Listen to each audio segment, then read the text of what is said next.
everyone I know was changing jobs or stepping off the career ladder. 3.6 million Americans quit their It's all jobs. because of the so-called Great Resignation. Great Resignation. I know what I want out of my career. Might as well just make the move. 41% of the world's working population is planning to switch this 1 year. in 3 employees are considering leaving their More job. than 4 million workers quit their jobs.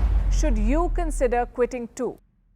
Welcome to Season 1, Episode 1 of Nope, I'm Out. Your favorite show where we encourage you to throw in the towel, we'll inspire you to give up, and we'll definitely let you know that it's okay to quit. What's your name, mate? My name's Marianne. I'm currently studying for my master's at King's in Environment, Politics and Development. Wow, so much. Yes. For those of you that don't know, my name's Debs. I'm your host on the show. And I've quit loads of stuff, and today I'm actually going to be quitting. I'm going to be talking about something that we've quit basically. We've quit the same thing here. So uni, in essence, basically. So, should I give it to you to crack on with your uni journey? I should start. Yeah, mine was before. So obviously we went to the same university. When I went to university, I went to study accounting and finance, as you know. The only reason why I went to study accounting and finance, so 2 reasons. I did this internship when I was in sixth form at a Nigerian bank, basically. So when it came to writing my personal statement, I just felt like, what else am I going to write about? I didn't know that you could apply to anything. No one told me this, no one at all. Do you get what I mean? I just kind of, assumed that this is how it works, basically.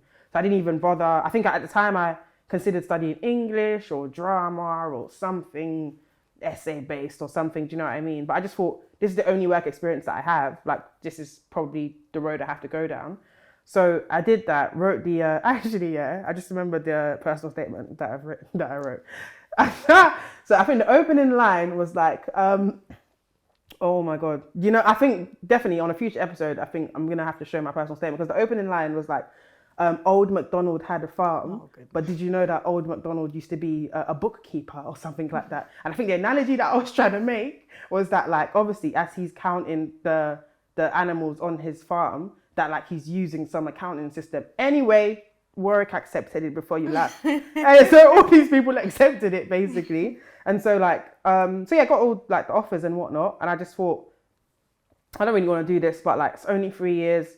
Let's just see how it goes. Do you know what I mean? And I think my mum had pretty much kind of green-lit it at that point. She didn't even, in fact, no, that's not how it went. Oh, no. She wanted me to do medicine, basically. The typical Nigerian Yeah, she wanted me to do medicine. And me, it's even when I'm cutting meat or something like that, that's uncomfortable for me. Do you get what I'm trying to say? Let alone I'll be real, if it's open heart surgery and I'm the doctor, that person is passing away. I'm not, I mean, to be fair, surgery is only one side of medicine. You don't have to go I understand, but at the end of the day, if it comes to it and they're oh, Dr. Deborah, we need you in, do you know what I mean? No, I don't think I'm going through with it. I don't like flesh, do you get what I mean? I don't like those type of things, do you get what I'm trying to say? But she wasn't hearing it. Obviously... So even post sixth form, she wanted you to still... Well, during sixth form, during sixth form... Because you have to take biology and chemistry. Yeah, no. So didn't understand.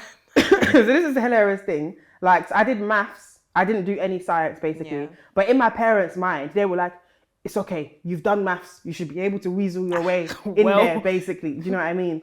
Or they were thinking in their head, maybe you do biomed, and then through biomed, you go and do... But I'm still so sure you had to do some sort of science to do biomed, you know what I mean? But they're clinging on to this career for dear life, do you get what I mean? So somehow I've managed to convince her that accounting is cool, because one of my family members is a chartered accountant and he makes money, and so she's just thinking, okay, maybe they're making money from it, fair enough.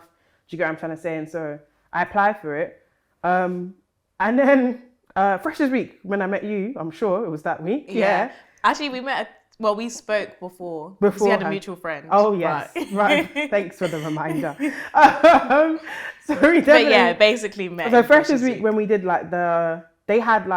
they brought us together for something, a pre-lecture or something like that. Yeah. And they showed us what we're going to be going into. I knew there and then, this is a wrap. Do you get what I mean? This is not for me.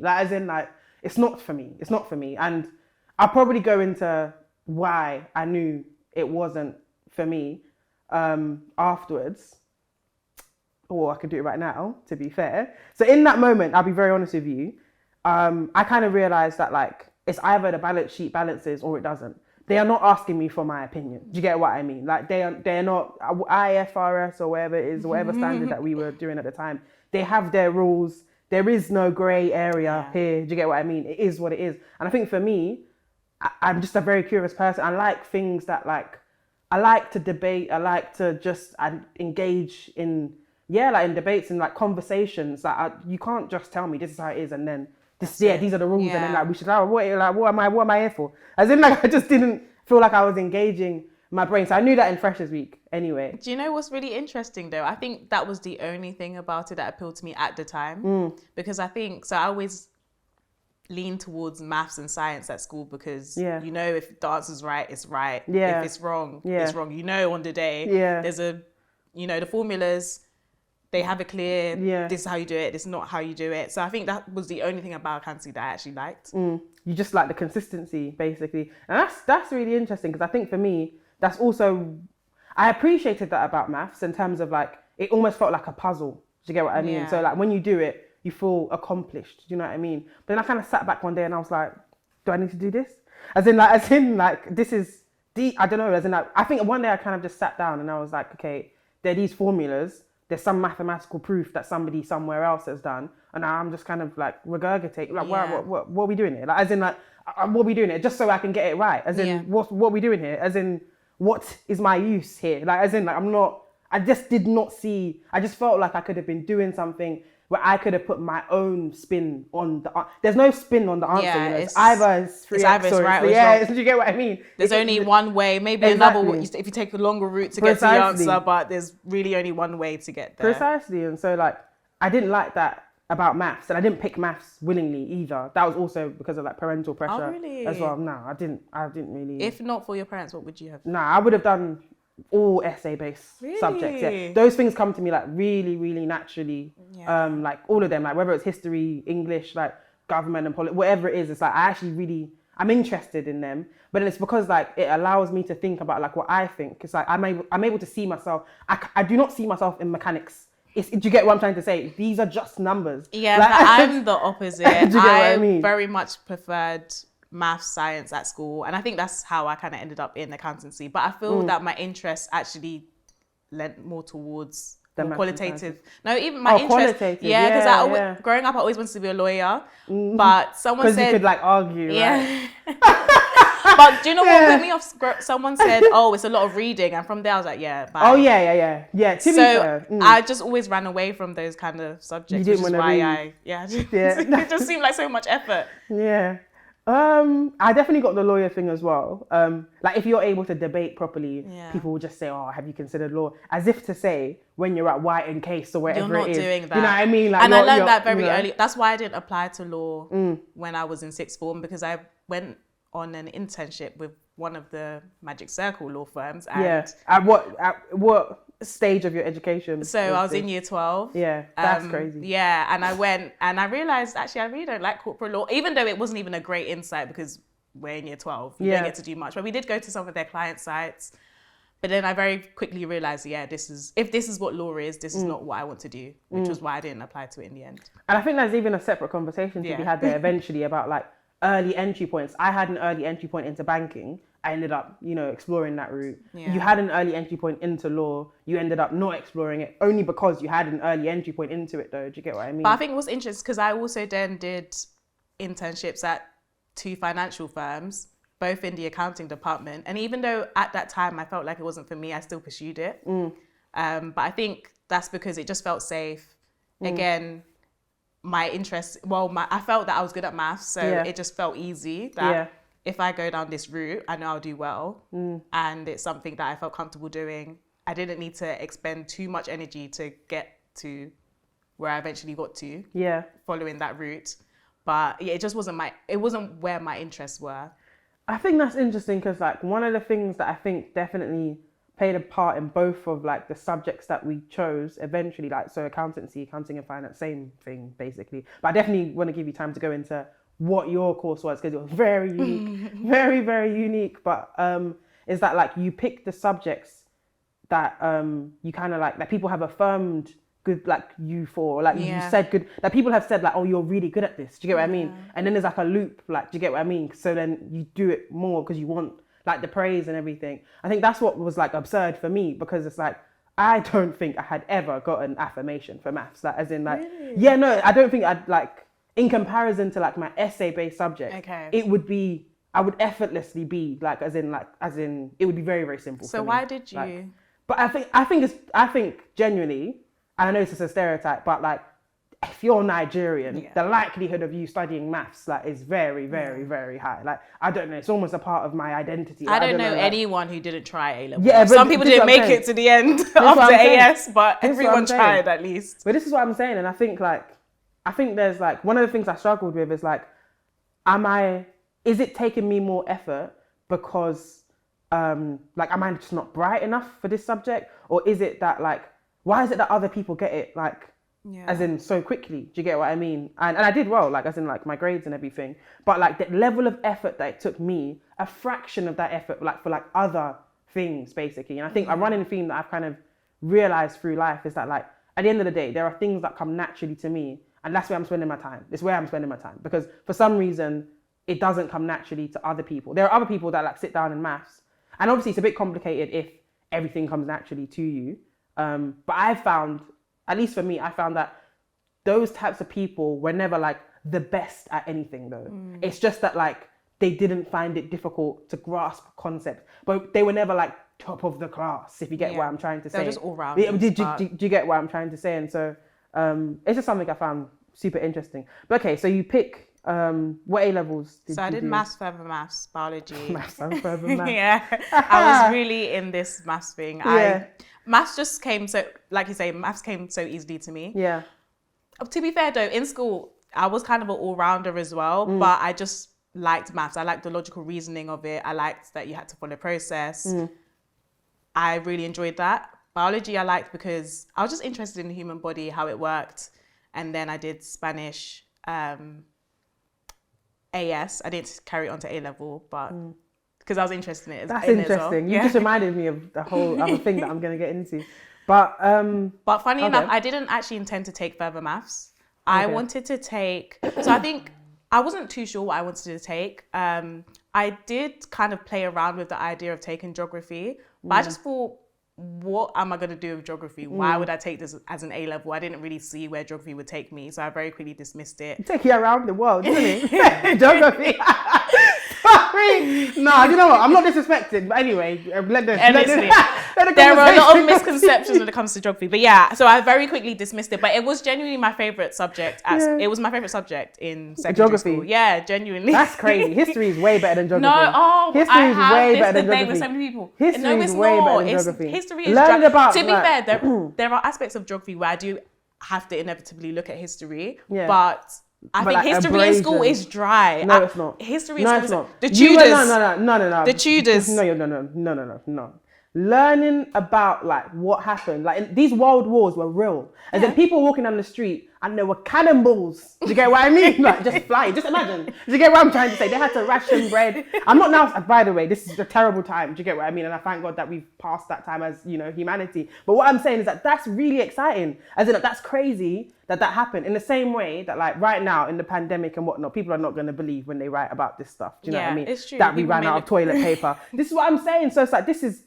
You get what I mean? So it's that against abrasion. No, but one thing I will say, so I'm not even a physical geographer, I'm a human geographer. But one thing I will say is that, we're gonna get into that. Yeah. One thing I will say is that geography in school doesn't even really reflect geography at uni, which was why it took me so long to even figure out that's what I should be doing. But even then, in its poor reflection, I still enjoyed it. Yeah. I think what I liked was just looking at different countries, why some countries, I think, so you don't go into this in school, but just, I was always curious about why are some countries doing well, why are some countries not? Why do some countries experience hazards or disasters and some countries don't, or are better suited to recover from them when they do? So I think those were the questions that really piqued my interest, even though you don't necessarily go into them at secondary school level. I just liked learning about them, learning about learning about geography, honestly. Yeah.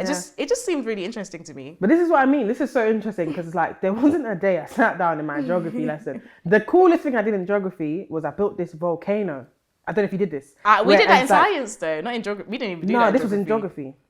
No. This was in geography. It was like Pompeii or Yeah. something. We were learning about Pompeii or something. And you put like Mentos and Coke together. That was crazy. That was like the highlight of my geography education. Do you get what I'm trying to say? Did you not go Everything on else- any? I think another thing was the field trips. In general, I'm quite fascinated by nature, so I liked being able to go outdoors. So to be fair, I didn't go on the field trip, but in school we'd go to Swanage and you'd go and. That's year 6. No, so I went to Swanage in year 6, but in year 9 or year 10, if Yeah. you were taking geography GCSE, you had You to do went another back. field trip. Oh. So yeah, and it was just like looking at different landform. I don't know. I actually found it interesting. Even Yeah. the physical geography, I do slightly find interesting, but that's not what I focused on. Yeah. That's what I'm saying. It's just interesting because it's like two people can do the same thing and think about it Yeah, it's completely different differently. ways. I didn't hate geography.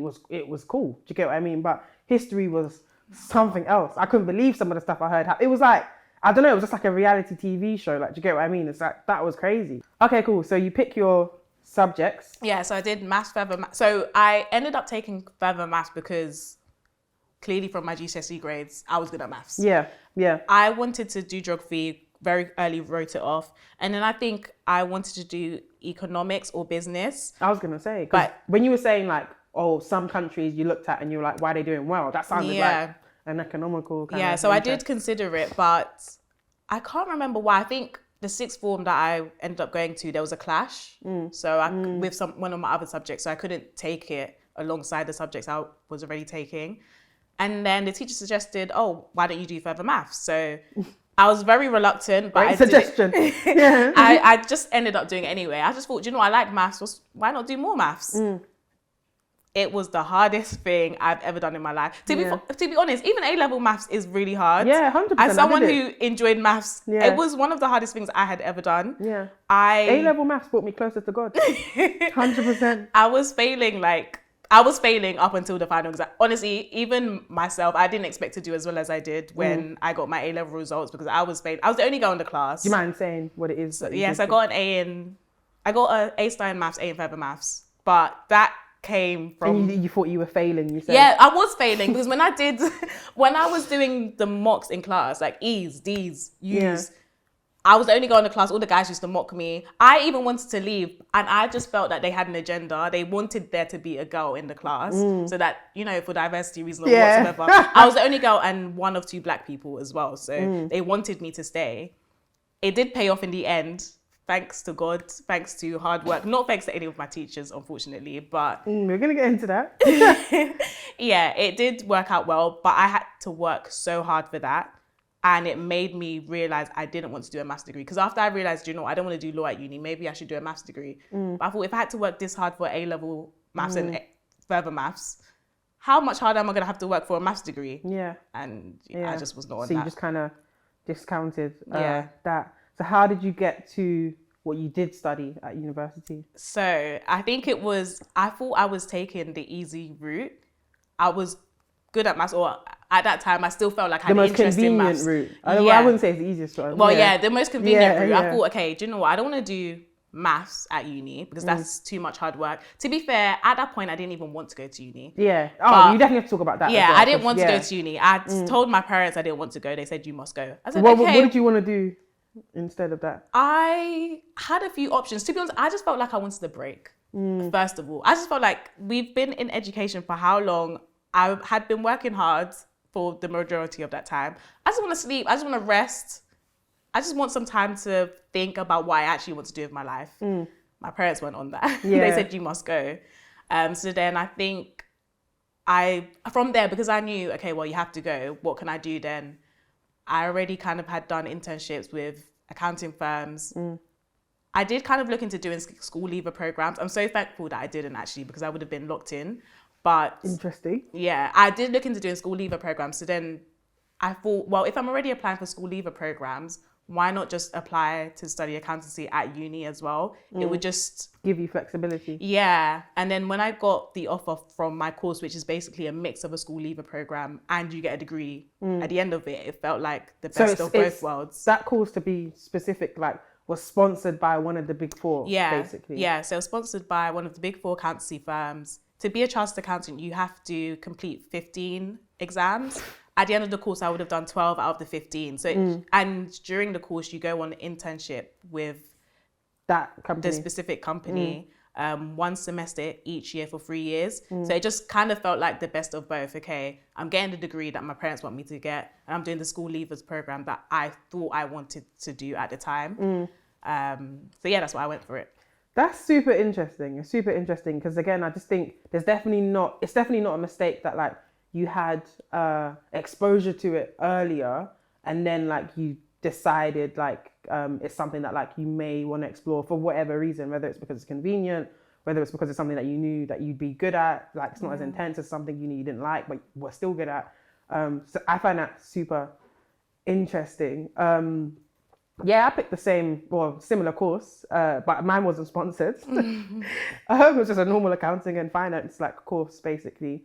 Yeah, so how did you even get to accounting? So you did the internship with the Nigerian. Was that literally it? Before that, had you ever thought? I had never in my life thought about accounting. I had never done accounting before.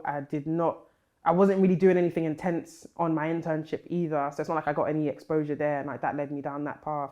It was more so, I just thought, okay, I've done some financial internship. Why not? Do I want to do economics? No, because I dropped economics at AS basically. So what did you do for A-levels? Maths, English literature and sociology. And maths is where it all went wrong. That's where it all went wrong. The other two I actually really, really enjoyed. The other two I really enjoyed. I still feel like I would have appreciated studying even more diverse literature. I think we did like Maya Angelou or something like everybody does that, but like she's not from London, so pick up her and everything. But do you know what I mean? So I like those two subjects, and that came to me naturally. I think maths definitely didn't. Then I did economics as well, basically. Okay. And I didn't plan on doing economics. It's only because like you, there was a clash. I was meant to do history, basically. The plan was I would have dropped maths. I had this plan. Oh, so you only wanted to do it because your mum you get what I'm trying to to say. So I would have just appeased her for 1 year, and then I would have just taken history, sociology, and English. Do you get what I'm trying to say? And then I would have figured it out. Do you get what I mean? So ended up taking those, dropped economics.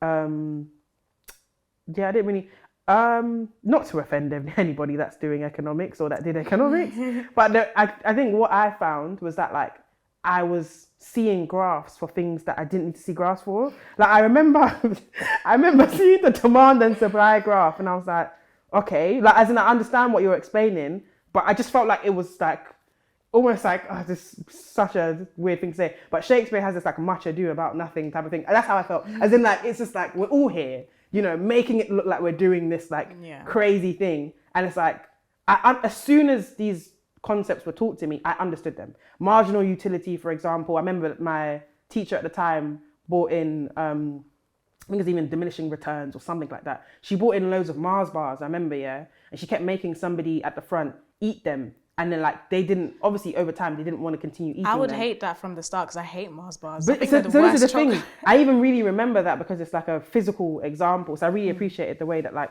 she taught and everything. And I understood what she was saying, right? The more you have of something, the less you want it. All right. Like as in like you could have told me. Do you get what I mean? Like what we doing great. here? Now what? Yeah, I just didn't get what we were doing here. I get it, but why so serious? I think that's what like I felt like we were getting into, and I heard eventually anyway that like once you study economics, it gets more mathematical and everything. And I just felt like they were, at least the concepts that we were doing at AS were simple concepts, but that were like complicated for like no reason. I didn't really get that. But I appreciated it, but just not enough to like see it through, basically. So yeah, I go on and then like I study accounting and finance for that reason.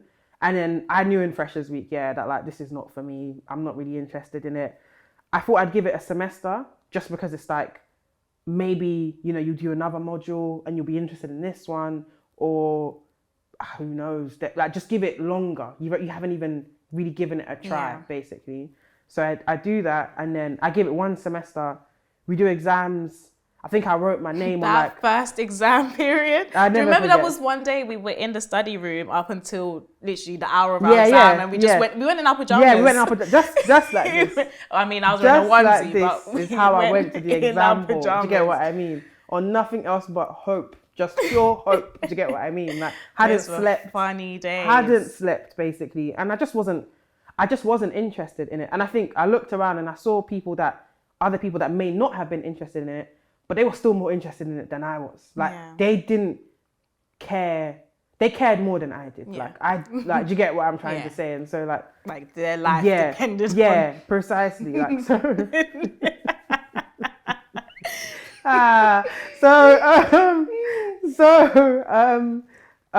So yeah, like we get to the exam hall and whatnot. I remember one exam, I just write my name on the paper. I look through like a little pamphlet. I'm like, oh, okay, come, this is cool. What was that? I think I know which exam you're talking about. Business finance. I think it was business finance or something like that. Business finance exam. Something like that. But it was a semester 1 exam. I look through it. I'm like, oh, this is nice. Do you know what I mean? You know, like when you go to the doctor and there's a couple magazines for you to just while away time, so you're not thinking about death. Do you get what I mean? So I'm looking at it, I'm like, okay, this is nice. I wonder what GSM this paper is like. I'm thinking about all these things. And then I just leave because there's a certain amount of time you have to stay for. So I got to stay for some amount of time. I think it's like 30 minutes. And I just do you know what I wonder? Why do they think maybe, 20 minutes in, someone might decide, actually, let me I think it's like you got to give people an opportunity, and it maybe some people it's just anxiety and then they kick into it like afterwards. You get what I mean? But me, if you had given me the green light from as in, you know what I mean? You know when they say okay, begin, I would have gone then. Do you get what I mean? Because you're wasting my time. So I just didn't even bother answering. I think I got 13 in that exam, like quite literally. And then some other ones, there was just some other ones. I didn't care because I just didn't feel like I was being inspired. I didn't feel like I was engaging my brain. Basically, it didn't speak to me in any way. Basically, and so. I just said, you know what, let me just do these exams and then I'll just figure out what I'm doing at that point, basically. And so, but how did your first experience with accountancy go? So honestly, first year went pretty well. I mean, considering, you know how first year is, you barely go to lectures or anything. So it went well considering that I was barely around. Yeah. I think I'm the type of person, the degree played to my strengths. I'm a crammer. So with that sort of degree, you can get away with not necessarily going to lectures, not necessarily doing any, there's barely any reading on the course. But when it comes down to the exam, you need to learn the formulas, you need to learn the process and whatever, how to balance the books and do the management accounting or the business finance. As long as you know the formulas and you've done a couple example questions, you can do fairly well. And I think that's why it worked well for me, even despite my lack of interest. But I think in first year, I didn't realize I was uninterested, honestly. I only came to know in second year after I went on placement with the company that I'm supposedly supposed to be working for. After I finished the degree, that was when I realized, actually, I don't want to work here when I finish this degree. So why am I here? And that's when it went downhill. I think in first year, I was still, I don't know, I was just excited to be on my course. It was nice. It was nice to talk about. It was nice to tell people, oh, I'm on this course that's sponsored by this company. It gives you, it credibility. Helps you, it makes you feel better about yourself. Yeah, for sure. After being on the placement, however, and realizing actually this is not what I want to go into, I checked out. Even my personal tutor was saying, Marianne, you're not really here. And she was the person, I don't know if I'm jumping too far ahead, but she was actually the first person to say, have you thought about doing anything else? I think even then, the idea of leaving this because I don't like it didn't really cross my mind at all, which was why it took me so long to get to where you got to. To just say, no, come out. Yeah, it took me 1 semester to make good on that. So after I left my exams, I just handed in, I actually left the entire university. I was done with university, basically. I just said, this is not for me. So this is early 2016. This is January 2016. I have left university. No one knows. Do you know what I mean? Oh yeah, because I feel like we only knew towards the end of you knew second towards semester. The end of the year, the academic year, that I had left university. A couple of my close friends thought I just left the course. I had left the university and I was just using the utility bills. Just living there. On campus, trying to figure out what I was going to do. Do you know what? I was trying to think back to see if I would have noticed, but I wasn't even going to lectures. So I wouldn't know if you were there. No. I mean, neither was I. No. So I was just kind of like staying in like my student accommodation and just like researching stuff, thinking. I remember this one day, it was very, one thing I definitely shouldn't skip over. It was like, that is the most, like, that is, I've definitely been through like various things in life. That has definitely been one of the most depressing periods of my life, like 100%. As in, I think, yeah, there was a lot that was just kind of, again, like when you're coming from certain backgrounds, you get into this Russell Group University. It has this certain like kind of connotation and everything, and there's a lot actually. I feel like even if you're enjoying your course, second semester of the first year is just really not it. It's like a marathon. Yeah, I feel that, you know, the novelty of being at uni wears off. Yeah. You start to see people's true colours. Yeah. You know, and it just, like, second semester of first year, you really realize, you're very sober. I'm here, I'm by myself. And if you don't like your course on top of that, you're going to go under. It's basically finished. You're basically finished. And I think at the time, I think I was dealing with a few competing emotions, basically. So I remember like, I had a family member, I won't say who they are, like they were very disappointed even in the uni that I was going to. And I went to Russell University, but they had higher hopes for me, as in like, and as did I, like at the time.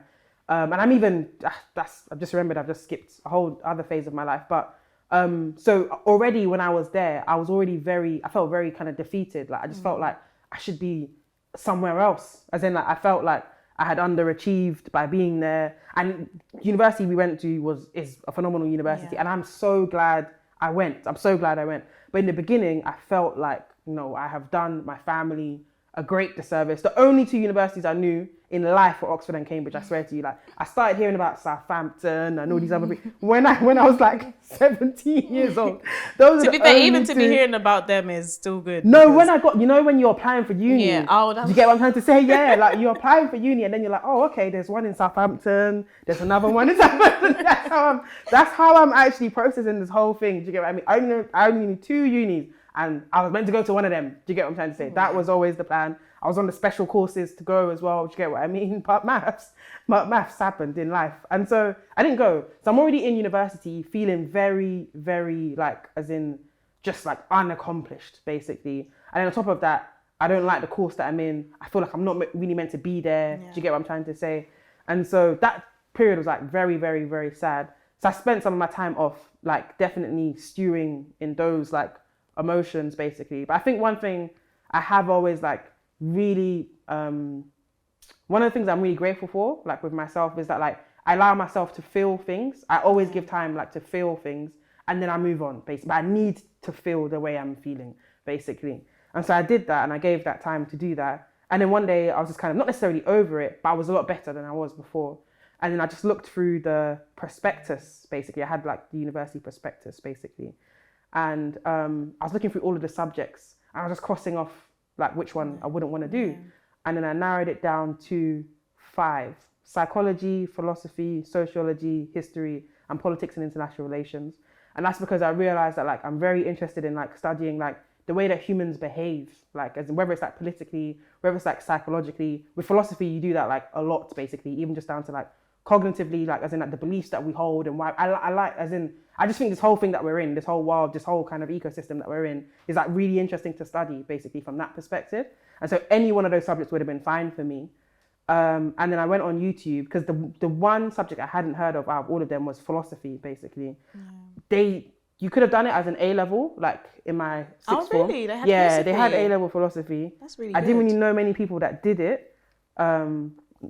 I didn't know many people that did it, but someone in the background is saying they did it. I didn't really know that many people that did it, but I didn't have exposure to it. So I remember I went on YouTube and I was just like, philosophy, like introduction, basically. The first video that popped up was by a lecturer, a Harvard professor called Michael Sandel, basically. He's one of my like favorite professors now.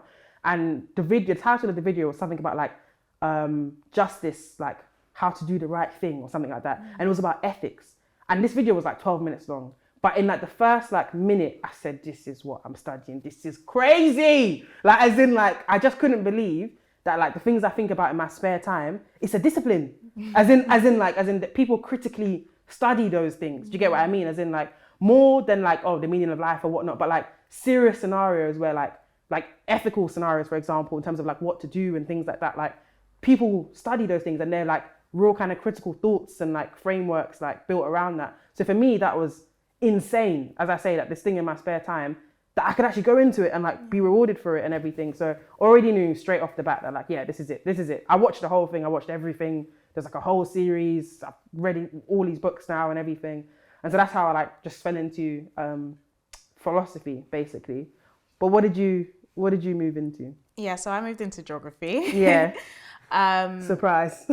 Yeah, so I think because I went into my course already feeling like I don't really want to be here. I'm just doing it because I have to go to uni, and it's a mix of what I probably would have done had I not gone to uni. But it took me a very long time to even get there. I think when I came to Nottingham, because I already came knowing that I don't necessarily want to be here, but I am here, I wasn't paying attention to how I felt about the course. It just felt like, you know, this is something you're doing for the 3 years, and then you're going to go on and work at this company and you'll be set, basically. Yeah. That's how I saw it. So I wasn't paying attention to how I felt about the course. But even worse than that, I wasn't even really attending the course. So I wasn't able to really gauge how I felt about it anyway. If I'm not going to lectures, if I'm not interacting with the content of the course, I'm not really engaged, how can I know whether I like it or not? But then that's just symptomatic of the fact that you're not engaged, like you don't like what you're doing. Like. But I feel, I don't know, because I think, because it's not like you had a job that you were doing, do you get what I mean? It's not like you had kids that you had to feed, like you just were not, you know what I mean? Yeah. You prioritize perhaps sleeping or something. Yeah, sleeping, like, to be honest. I think, especially in second semester. First semester, I was probably a bit more engaged. But second semester, I remember I was just in my room a lot. I wasn't going to uni. I remember the day when I realized, you know what, exams are coming up. I need to, it's time to start reading book, watching all the lectures that you missed. But as always, I'm a crammer. So I did well. And it's just, okay, you're progressing to the next year. Yeah. The next year, I went on placement at one of their offices. And I think that's when I realized I really don't like this job. This is not what I want to be doing for the rest of my life. I just remember feeling that a robot can do this. Like, what am I, like you said, Shocker. As an accountant, what are you really adding? You're just looking at their financial statements and does it balance, yes or no? Does their revenue match what they've stated in their financial report? I think one thing... Does the income match? Just to cut you off, sorry to do this. But one thing I feel like we should say just as a disclaimer, if you enjoy that, there's nothing wrong with you. Do you get what I mean? Maybe there's something wrong with us. Who knows? Do you get what I'm trying to say? But it's just not for me. You enjoy it. Because one thing I will say is we also have a good friend who is really, really enjoying accountancy. And one of the things I speak to him about is that like sometimes it's like, you know when you have like assets and liabilities and there's different things under these things. The line items. Yeah, the line items, exactly. Sometimes it's like a grey area as to like what falls under what, and for some people that's insane, like that's crazy, like that's exciting. But as for me, do you get what I mean? As for me, do you get what I mean? It's just not that exciting. So don't, you know what I mean? If you're an accountant and you love it, please stay. We're talking to the accountants that maybe don't love are not feeling what they're doing. Yeah, exactly. Go on. So after a long 3 months doing that, I came back to Nottingham to finish off my second year, and I was even less engaged as I was, and I didn't even know that was possible. To the point where my personal tutor, I think on the one day that I went in, she pulled me aside and she was like, Marianne, is everything okay? You don't really seem to be here. And to be fair, I did have other stuff outside of uni going on, so I did tell her a bit about that. And she was like, oh, okay, you know, maybe you should apply for extenuating circumstances. But I thought, like that's just my life. Like that's not going to interfere with what's going on here. So I didn't really take her up on that. And I think she did want us to speak a bit more. But I was just using my outside circumstances to hide the fact that I just didn't want to do this anymore. So when she did finally get me into her office for a meeting, and we spoke about the internship, how it went. We spoke about the course in general, how I'm finding the material. She just said, Marianne, you're not really here. Is that your second year though? Yeah, this is my second year. Second academic year. Yeah. So she just said, Marianne, you're not really here. It doesn't really seem like you're interested. Have you thought about doing something else?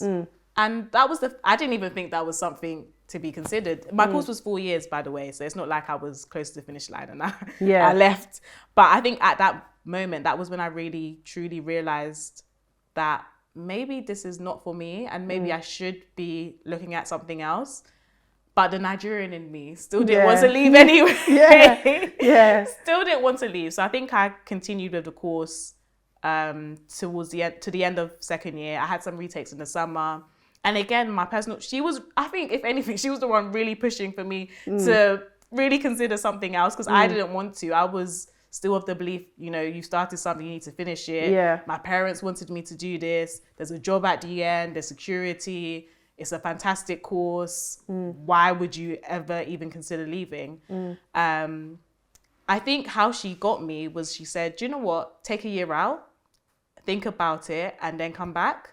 And that seemed a bit easier. I had always wanted to go to Spain. When I applied to university, I actually wanted to do a year abroad, but my course doesn't allow for that, because it's a very intense course and it's 4 years long already. So to take a year out would make it 5 years long, and there just isn't space for that. But when she framed it in that way, I thought, oh, actually, that can work. If I take a year out, then at least I can go to Spain and do what I always wanted to do. And then I can use that time to think about whether I want to come back or do something else, or maybe even stay in Spain and live my life there. But it just seemed like an easier way to introduce the topic to myself, at least.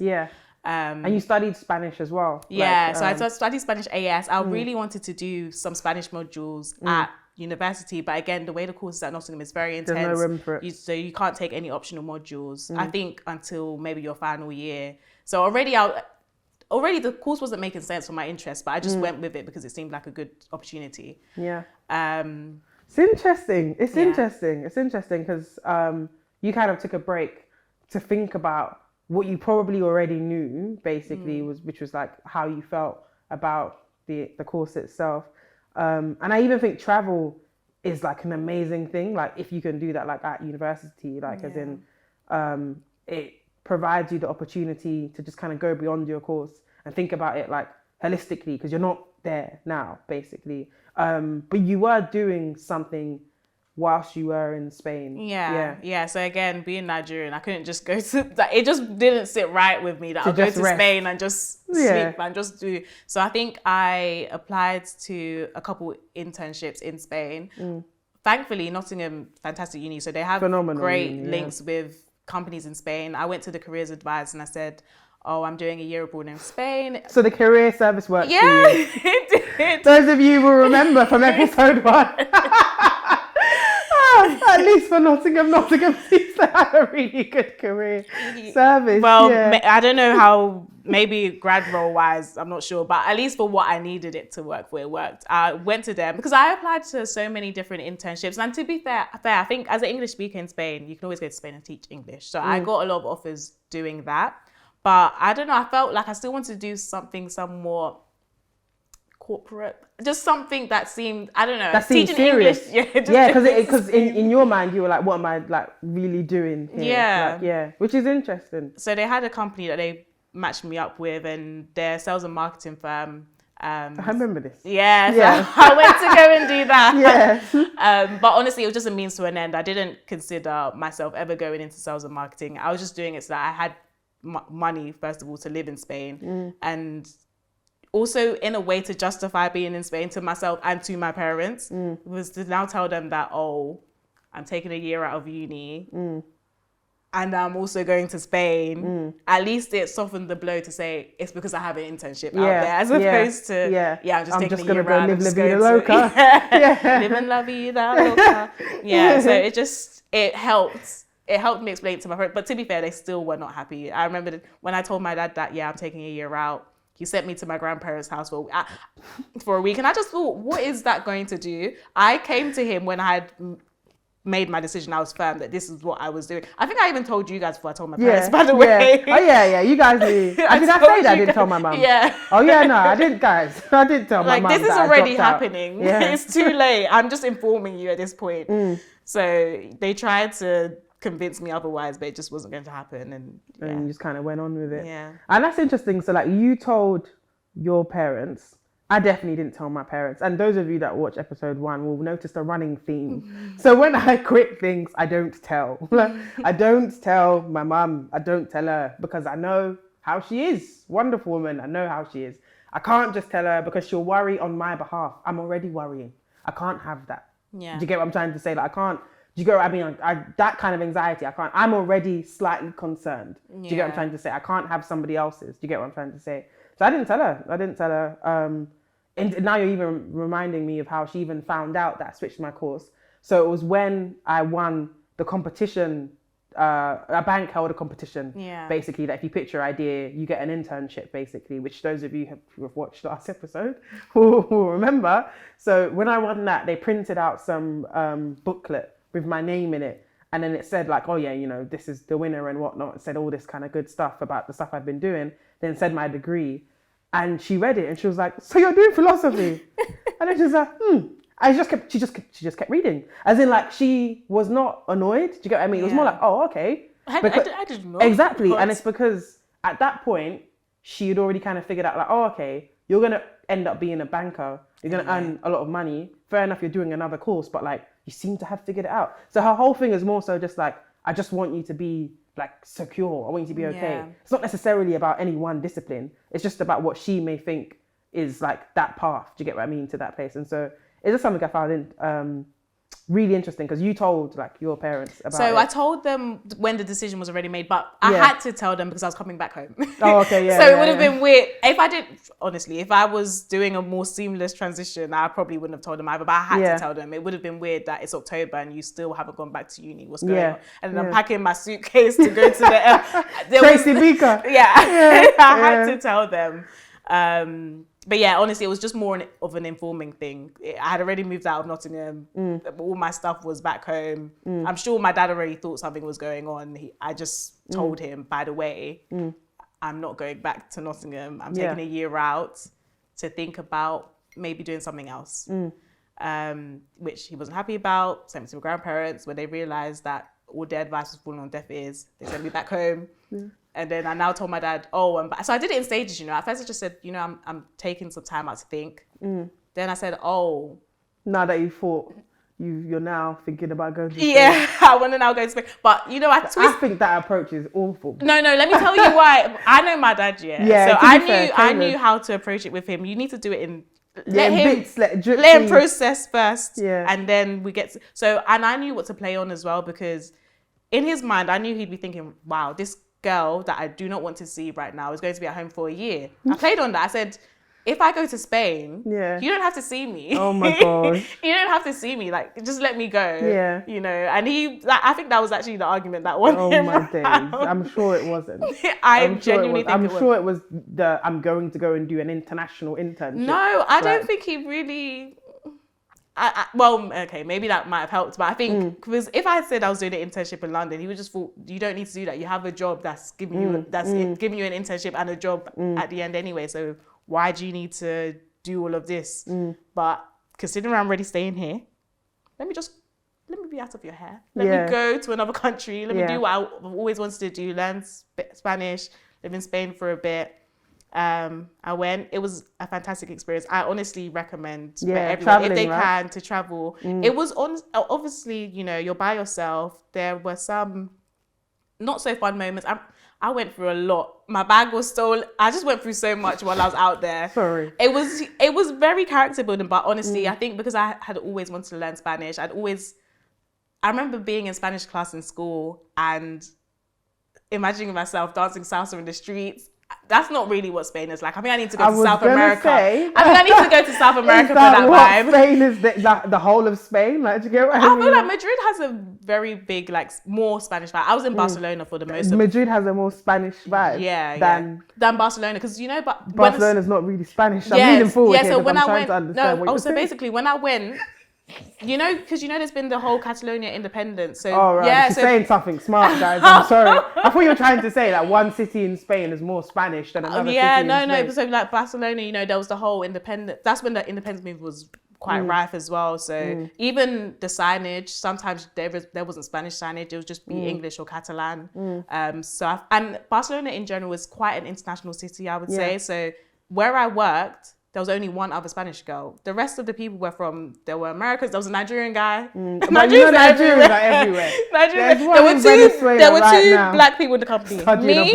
British Nigerian, the other one Nigerian. Yeah, 100. We're everywhere, but we're global. We're actually everywhere, Nigerians are everywhere. everywhere on this planet. I'm sure that's one of the things you learned in geography, but go on. Yeah, you know, French people. So it's just a very international city anyway. And then added on top of that, they're trying to even break away from Spain. They want to be their own autonomous region. It didn't give me Spanish vibes, but I still had a great time. I still managed to advance my Spanish skills. And then I did go to Madrid for a bit, got even better at Spanish. And then I backpacked around Spain. So it was just a great experience to learn about myself, who I was, my true interests. And through that process, I did come to realize, actually, I'm really interested in the environment. I've always been fascinated by climate change, how climate change will affect different countries, different people. But even, do you know what? Let me not even lie. Even then, I still didn't make the connection with geography. It was only until someone who knew me well said, Marianne, why don't you study geography? That I looked into it. At first, I just thought, why would I do that? Again, like I still had this feeling of geography just not being a subject that will take you anywhere. It was only when I looked at the prospectus online, I think I looked at King's, I looked at a few other unis. I knew that I wanted to stay at London, London though, so I was only really looking at London-based unis. I looked at the prospectuses at these various unis and I realised actually, this really is what I'm interested in. It's a mix of environment. I was also interested in international development. I did consider maybe studying international development instead or international relations, but one thing about geography is just, it includes the environment in any analysis. So you can still do development studies within geography, but the environment will still, the effects of the environment on people's livelihoods will still be a core part of that degree. And I think that's what interested me ultimately. And that's why I went with geography. Definitely. And I think that's like super interesting because like geography, at least, I don't know whether I can call it geography or maybe urban planning, is something that like of recent has been like an interest of mine. Yeah, so that's the section of geography that's the section, as well. Exactly. So I didn't even know, like again, like look at the way I was kind of laughing about like my GCSE geography experience in the beginning, but like of recent, I'm fascinated as well with like green spaces and the effect that has on mental health, and it's like that's really big in geography right now. Actually, in geography, yeah, exactly. And so it's just like in America they call it in the projects. What do they call them? Like council estates and everything. Like the way that they're designed, and like they have like, if you like anybody that's ever been, they have like nets basically. So it looks a certain way. It looks terrible, and that has an impact on your mental health, and then how productive you can be, and how you are then capable to escape your circumstances. That's what I'm saying. And so like I would have never said, oh yeah, I'm interested in geography. You get what I'm trying to say? Like not to say it's not something to be interested in. That I'm interested in school, I was still like, why would I do that? I don't know where this is going to take me. Why would I? Exactly, but it's very applicable like to our everyday lives. And I think in some way, like you saw part of like yourself and like your interests like in this subject basically, which is primarily what this whole university thing is meant to be about. You're meant to be engaging in a subject where like that is the case basically. You're discovering a subject and yourself like at the same time. That's like academia is actually meant to be like very exciting, like genuinely. That's one of the things I realized when I was studying philosophy. I was like, wow, this is how my entire educational experience was meant to be, like as in like I'm really engaging with like new parts of myself, like new parts of like other people, like other theories and schools of thought. And it's like, this is really fun. I'm really enjoying writing these like essays and everything. And it's like the seminars, I'm like really speaking, and it's like, I don't want to leave. And it's like, I'm staying back and saying, oh, like, you know what you said here, like, what do you think about it? As in, I'm alive. As in, do you get what I'm trying to say? That that's how things are meant to be. Do you get what I mean? And so like, I do feel, maybe it's just idealistic, but like, if you don't feel that for anything, then like I would not go. I would not go. And especially considering it's so expensive now. It's just, if you're not actually invigorated by the subject, if it doesn't captivate you, then like what? Like, because you're spending so much money. And I think like, I think it's definitely important, like given the subjects that we did, perhaps we talk about that later in terms of like what it is like it's been able to allow us to do as well. I think with subjects like philosophy and geography, I think it's super important just to share with people. Because people always say, oh, do you want to be a teacher? Yeah, no, exactly. I do not want to be a teacher. Exactly. And so like, but before I get in there though, like, so what's it like studying geography? Because you're doing it right now. Yeah. So I did my undergrad in geography, now doing my master's in environment, politics and development, which is still within the geography department. Honestly, I remember my first year, I was just super excited. Like every lecture just felt like I was learning something new. Yeah. I just felt so happy to be there. I was such a nerd. Yeah, I was that's how sitting it's meant to in the be. first 5, the Yeah, first 5, 100%. had my book open, was taking 100%. notes. I was engaged in a way that I've just never been engaged in something before. But one thing I will say about geography is that because of the nature of the subject, it's heavy as well, because you just look at the world and its problems, and I think especially at King's as well, and I'm sure at other universities, it's just very critical of the world, and it's just heavy. Yeah. I feel like because of my degree, I already needed therapy anyway. Yeah, But because of my degree, I need therapy. Because you shoulder the burden of like the consequences of like what it is that you're learning, basically. Like, and that's crazy. That's crazy. Yeah, you got to deal with that. Yeah, just looking at, geography looks a lot at the way the world is, how it's been constructed to work in the way it does, how the world creates poverty because it needs poverty, how it creates inequality because it needs inequality, and how these things could actually very easily be solved. They're just not, because it doesn't benefit the people who want the world to work the way that it's currently working. And then I think even just looking at environmental crises, especially considering the fact that these things are going to impact global south countries, so Asia, Africa, a lot more than other countries in the West. And then when you then factor in that, these countries didn't even contribute as much to the crisis as Western countries, because they're the ones who have emitted all the carbon that has now led us to where we are now, and the injustice that's inherent in that. But then considering that, well, you kind of need to emit carbon to develop. So how do these African countries now reach a level of development that the West has attained when, we have COP25, COP26. One of my lecturers, he makes a joke that, at COP 125 will still be, because all of these things, it's all a farce. Like, it's not really, they're not really trying to solve the problem. It's just performativity. But anyway, that's a whole other discussion. Yeah, just get together, but now, really, and just, like, now have a that good chat about it, right? now this whole agenda of, reducing carbon emissions. But hold up, you guys emitted all the carbon emissions you like so that you could achieve a standard of development that has got you to where you are now. Yeah. And now that we're finally trying to get on board, you want to stand for us. Yeah, no, you just want to stop the game. And it's just no, on all we must sides. play this game. On all sides, it's just very heavy. But I really do like my degree, and I feel that I'm doing something that will enable me to contribute to just the world in general when I finish my degree. Contribute to improving people's lives, hopefully.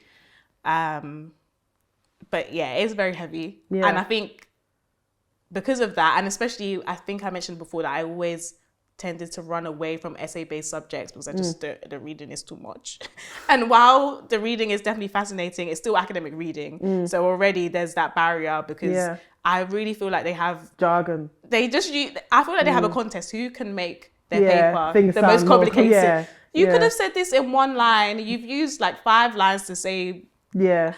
So there's that barrier, and then again, essay writing wasn't necessarily it definitely wasn't my skill coming into the degree. After 3 years of the undergrad, I've definitely improved, or I hope I have. So it is a bit easier, but again, I just know that this just isn't what I'm necessarily, I don't want to say what I'm good at, but it's not what I'm used to. No, but I was just going to say, I can imagine you'd feel like you're not good at it, but you hardly gave yourself any opportunity to like exercise that. It's not like people are born, you know what I mean, Shakespeare type stuff, you get what I mean? It's like, you did maths again, and then like biology, which is barely exactly. much. Do you know what I mean? That's not. Yeah. And if that's what you've been doing like for most of your life, the last time you did anything like it was like in your GCSEs, which is that level of writing. Is like we'd probably laugh to some degree. Exactly. You can't submit that. At uni and expect to do you know what well. I mean? That PEE type stuff. Like, so I think, and that's what we were saying before about like the things you like keep doing.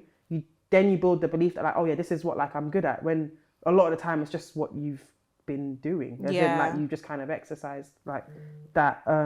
That's super interesting though, that like it was very applicable to you. And I think one of the things that like I'd imagine would make geography really interesting for you is that like it's a very current thing. Don't get me wrong, it's always been current because like it's always been relevant, but like it's very relevant right now, like with what's going on. Like there was Don't Look Up, for example, on Netflix, and it's like everybody's trying to save something like now, you know what I mean? And so I can imagine that like it feels very real basically to study. Do you get what I mean? Definitely. I think even this last week I had an essay, and I think that's one thing about I really like about geography as well. You can have an essay title, but because of the way the essay question is phrased, you can almost make it your own. So you can bring in any case study you like. You can do anything you like. And I decided to look at Nigeria and the oil crisis. So in the Niger Delta has been oil spills since oil was discovered, basically. And Shell, well, I don't know if I can say this, but none of the oil companies have cleaned up any of the oil spills. And I think while I was writing it, I learned that I think very recently, you know, a bunch of Nigerians, they won a court case that they can now bring one of the oil companies to trial in the UK. Wow. That's something that's obviously very big. And it was really interesting to see that because it's current and then I can now put it in my essay.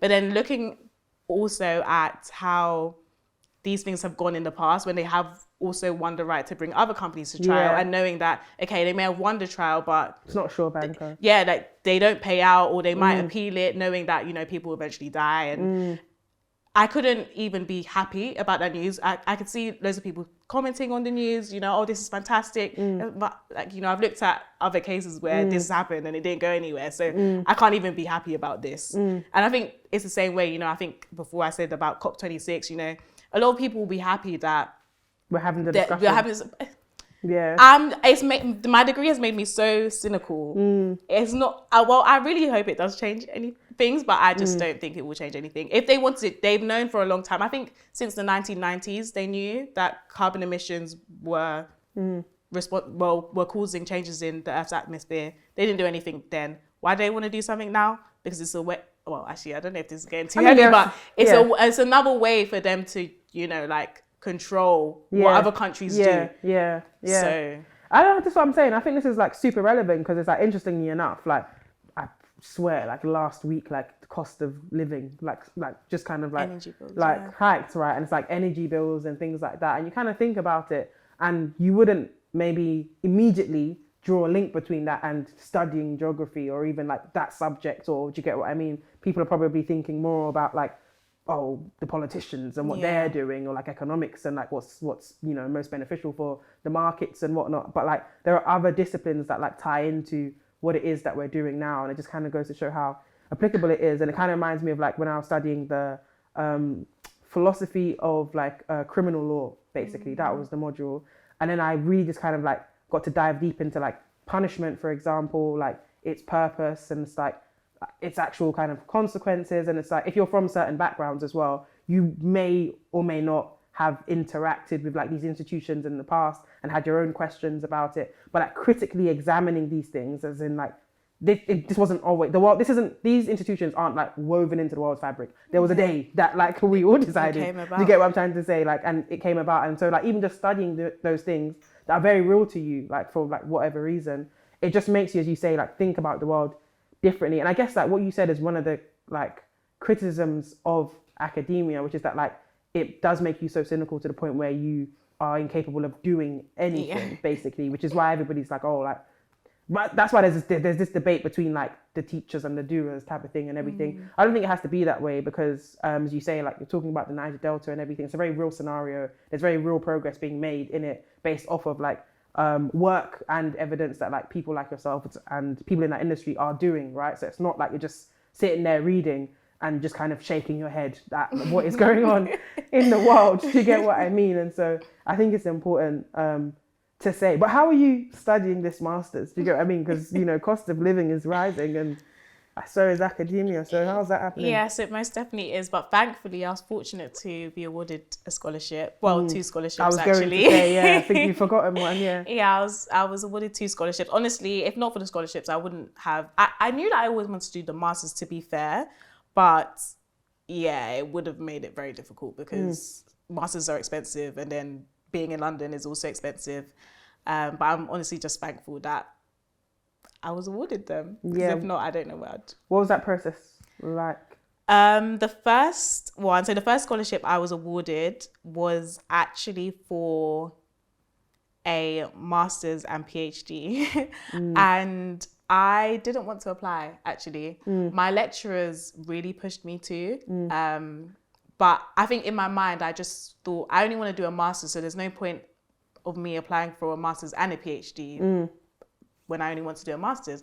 But I think I have 2 lecturers at King's who I love so much, and they really believe in me in a way that I don't even believe in myself, to be honest. But that's the kind of people you need in this life. Yeah. So they really believed in me, and I think even right up until a week to the deadline, they were saying, Marianne, just apply, because even if you apply and you get it, at least you can turn it down, as opposed to not having the option. So I think in a week, I just very quickly wrote an application, and I just kind of just left it to God. The second scholarship I applied to was with a charity called Black Geographers. So I think they became really popular I think they even started during the pandemic, actually. Wow. And they became very popular during that time. And then they teamed up with, am I allowed to say? Yeah, you can. But so they teamed up with Esri UK, which is like an environmental science collective in the UK, to award a scholarship to one master's student. So again, I applied. And by that point, I already knew that I had the master's and PhD scholarship. So I think to be honest with them, I said, I do already have a scholarship, but, I'm applying for this one as well. Yeah, I wouldn't mind. If you want to give me 2. And I had to, I think that application actually really affirmed my decision to go ahead with the master's and possibly even the PhD.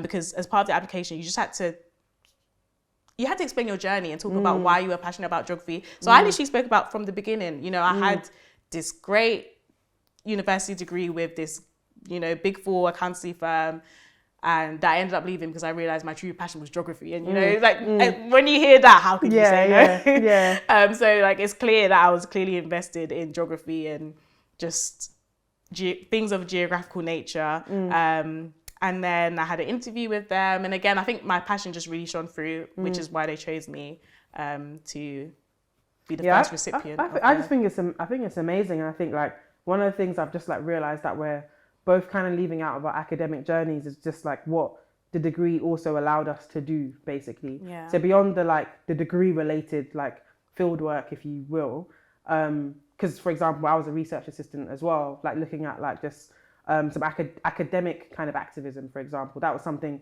that I'd studied in the philosophy of education, and that kind of stuff. Of course, you kind of see the link between it, but there are things I know you've done outside of geography, and that has been a plus to your applications, for example. It's something that's made you stand out as well. In a similar vein, although I studied philosophy, I interned at several banks, at tech firms, for example. The only reason I'm going to name them is just because I want people to know that this is something that you can do with this type of degree, basically. So the Googles, the Cities, I got onto a program at Harvard, for example. That was a business program.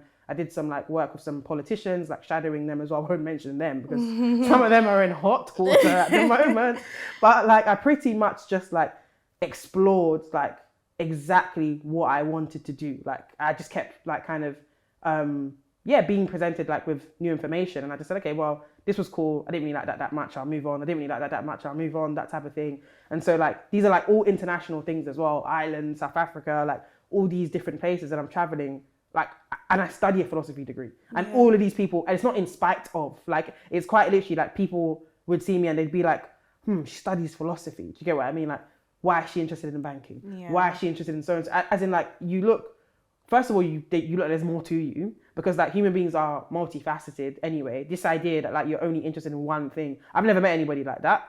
You've been living for decades and you're only interested in one thing. I think you're the weird one, if that's the bracket that you fall under, basically. And so it looks really good because you, first of all, you considered other things. So you are picking things, you're making an informed choice. Do you get what I mean? So you've kind of cancelled out other things. And so I know that's been the case with me with the experiences that I've had as well. However, unorthodox, I'll be honest, I'm not going to pretend most philosophy students get into those industries. I think I'm seeing it more and more now, but certainly not when I was doing it. So I know that your degree has also enabled you to do things that aren't necessarily related to it, as in directly. And so it'd be good for you to kind of share on that as well, the EDIP program. Yeah. So I did the EDIP and the SDIP internship program with the civil service.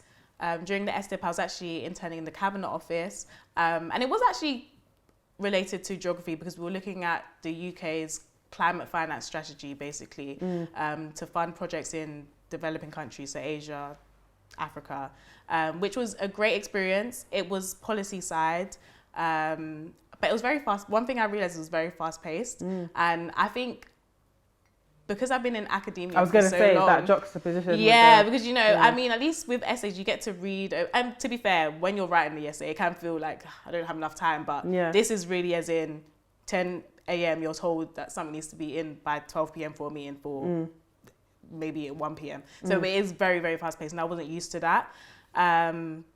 But it was a fantastic experience anyway, and it's not something I would necessarily write off. But it was just good to try it so that I know going forward whether that is something I'd like to pursue or maybe continue in academia after my PhD. But I think aside from that as well, I've also been a research assistant I'm a research assistant with one of my lecturers, which has also been a great insight into what it's like to be an academic, to potentially be a lecturer or a professor if I was successful enough to advance to that level. And even just what it's like to do research that actually can inform policy. So I think that's something that geographers are really, or most geographers anyway, are really interested in. They want their research to inform policy, and the research that my lecturer is doing would hopefully do that. And then, aside from that, just getting involved in a lot of the opportunities. King's is a fantastic uni. I'm like King's big. Please pay me to be your ambassador. I'll do it. I'm like their biggest advocate. So I think it's a fantastic uni. There's just so many opportunities. They have something called the Civic Leadership Academy, and it teaches you how to be a leader civic leadership. So how to be a leader for your local community, how to solve some of the most pressing issues in your community. So that helped me and allowed me to intern with a charity that's trying to basically eradicate, how can you eradicate, but just help the effort towards social inequality and education inequality as well. So that was really interesting, like doing some data analysis for them actually. And I'm a geographer, but I guess I got to use my math skills there in as that. well, yeah. And in geography, right? In geography in general anyway, you can, even if you're maths leaning, you can still use that in your, that path, because if you are analysing data, you need some math skills or some statistics skills to do that. So that was a fantastic experience as well actually. But I think it's just about taking advantage of the different opportunities that come about, using these things to kind of inform your decision. Is this something I like? Is this something I don't like? If you don't like it, that's fine. You don't have to commit to it. Especially if you're young, you don't have any dependents. Definitely. Like, just don't stay there just because you've started. You're far too young to be in that kind of bondage. And if that isn't an ending note, what is?